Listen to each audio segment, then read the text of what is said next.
இது கேலியா சொல்லல, சீரியஸா சொல்றேன். இது ஹெல்த்தி கான்சியஸ் ஆல்சோ. ஆக்ட்ஸ் எல்லாம் நல்லா மனப்படம் பண்ணிடுவேன்.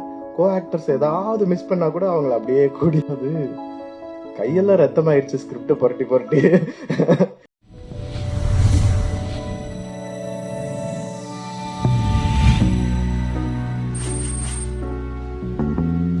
பத்திரிகை துறை நண்பர்கள் அனைவருக்கும் என்னுடைய வணக்கங்கள். பயங்கரமான வெயிலுக்கு பிறகு இப்பதான் வெயில் குறைய ஆரம்பிச்சிருக்குது. நான் இது வரைக்கும் பார்த்ததே கிடையாது இந்த மாதிரி ஒரு வெயில லைஃப் டைம். எல்லா இடத்துலயும், not only in Chennai, all over Tamil Nadu, all over India, full வெயில் வெயில் வெயில். இப்போ கொஞ்ச காலமா மழை பெஞ்சிச்சு. 2 நாளைக்கு முன்னாடி ஒரு அழகான வானவில் 2 தெரிஞ்சது, பாத்தீங்களா எல்லாரும்? ரொம்ப சூப்பரா இருந்துச்சு 2 நாளைக்கு முன்னாடி. ஸோ ரொம்ப அழகான சென்னை. இந்த டீம் வந்து எனக்கு திடீர்னு அறிமுகமானது. நான் அப்போ ஒரு மூணாறுல ஒரு படப்பிடிப்புல இருந்தேன். அப்போ ராகுல் கபாலி கால் பண்ணாரு, இது மாதிரி ஒரு கதைக்கு கேட்க முடியுமான்னு. நான் இது மாதிரி மூணாறுல இருக்கேன், வந்து கேட்கறேன்னு. இல்ல நாங்க வரோம் அப்படின்ட்டாங்க. ஓ, இவ்வளோ ஆர்வமா இருக்காங்களே அப்படின்னு நினைச்சேன். சரி, உடனே மறுநாள் வந்துட்டாங்க. மறுநாள் வந்துட்டு, எங்க இருக்கீங்க? உங்க ஹோட்டலுக்கு எதிர்த்தாப்புல தான் இருக்கோம், நாங்க வரோம், இல்ல நீங்க வரீங்களா அப்படின்னாங்க. இல்ல நானே வரேன் அப்படின்னு சொல்லிட்டு போய் கதை கேட்டேன். கதை பிடிச்சிருந்தது. அதுக்கப்புறம் ஸ்கிரிப்ட் படிக்கலான்னு சொல்லிட்டு ஸ்கிரிப்ட் கேட்டேன். ஸ்கிரிப்ட் படிச்சுட்டு உடனே கால் பண்ணேன். ஐயோ என்ன அது, கையெல்லாம் ரத்தமாயிருச்சு ஸ்கிரிப்ட புரட்டி புரட்டி. இவ்வளவு ரத்தம் இருக்கு? இல்ல ஸ்கிரிப்ட்ல தான் இருக்கும், அது படத்துல பார்க்கும்போது அவ்வளவு தெரியாது, நீங்க அதை பத்தி கவலைப்படாதீங்க, உங்களுக்கு பிடிச்சிருக்குறா அப்படின்னு கேட்டாரு. எனக்கு பிடிச்சிருக்குது. தென் பாண்டிச்சேரியில ஷூட்டிங் ஸ்டார்ட் ஆனது. எனக்கு வந்து இந்த மிஸ் ஆன் சீன் சொல்லுவாங்கல்ல, ஒரே சிங்கிள் ரொம்ப லாங்கா ஒரு டைம் வந்து ஒரு டேக் எடுத்துட்டு போறது, அதுல நடிக்கிறதுக்குலாம் எனக்கு ரொம்ப ஆசை இருக்கும்.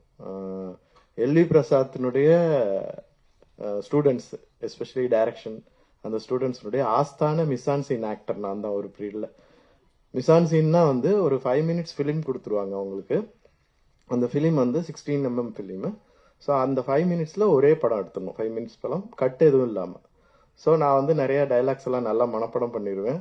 கோ ஆக்டர்ஸ் ஏதாவது மிஸ் பண்ணா கூட அவங்கள அப்படியே கூட்டி எடுத்துட்டு போயிருவேன். ஸோ அதனால ஒரு 3 படம் மிஸ் ஆன் சீன் பண்ணேன். அப்புறம் குமார் ராஜாவுடைய நிறைய எல்லா படங்களும், அந்த பண்ண 2 படங்கள்ல அரண்யகாண்டத்துல நிறைய லாங் ஷார்ட் இருக்கும். ஒரு 2 minutes to 3 minutes ஷார்ட்ஸ் எல்லாம் இருக்கும். ஸோ அது வந்து ரொம்ப எனக்கு எமோஷனலி அப்படியே கூட்டிட்டு போகும். அது மாதிரி படம் எடுக்கிறது வந்து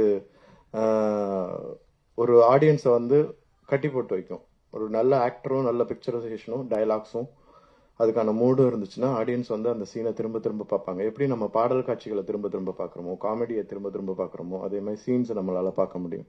ஸோ அந்த வகையில் ராகுல் கபாலினுடைய டைரக்ஷன் எனக்கு ரொம்ப பிடிச்சிருந்தது.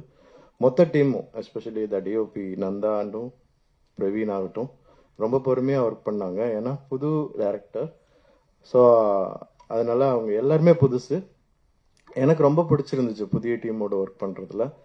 இந்த படத்துல வந்து புதிய ஆக்டர்ஸ், ஜாக் இன்ட்ரடியூஸ் ஆயிருக்காரு. அப்புறம் வந்து ஜேடி நாயகனா இன்ட்ரடியூஸ் ஆயிருக்கிறாரு. அவருக்கு என்னுடைய வாழ்த்துக்கள். ஒரு நல்ல நடிகரா அவர் மேன்மேலும் வளரணும்னு நான் மனசார வாழ்த்துறேன். அதுக்காக வேலை பார்க்கணும். நீங்க என்கிட்ட கேட்பாங்க, அண்ணனே ஒல்லி ஆயிட்டீங்கன்னு கேட்பாங்க என்னைய. நான் சொல்லுவேன், தொப்பை போட்டா அப்பா வேஷம் தான் கொடுப்பாங்க. அதைத்தான் ஜேடி நான் உங்களுக்கும் சொல்ல விரும்புறேன். இது கேலியா சொல்லல, சீரியஸா சொல்றேன். இது ஹெல்த்தி கான்சியஸ் ஆல்சோ. ஸோ ஜேடிக்கும் ஜாக்குக்கும் இன்ட்ரடியூஸ் ஆகிற ஆக்டர்ஸ்க்கு என்னுடைய வாழ்த்துக்கள். அப்புறம் கேனுடைய மியூசிக் ரொம்ப நல்லா இருக்கும், நல்லா இருக்குது, நீங்க பார்த்துருப்பீங்க. அப்புறம் இதுல லிரிக்ஸிஸ்டா இன்ட்ரடியூஸ் ஆகிற வெரோனிகாவுக்கும் என்னுடைய வாழ்த்துக்கள்.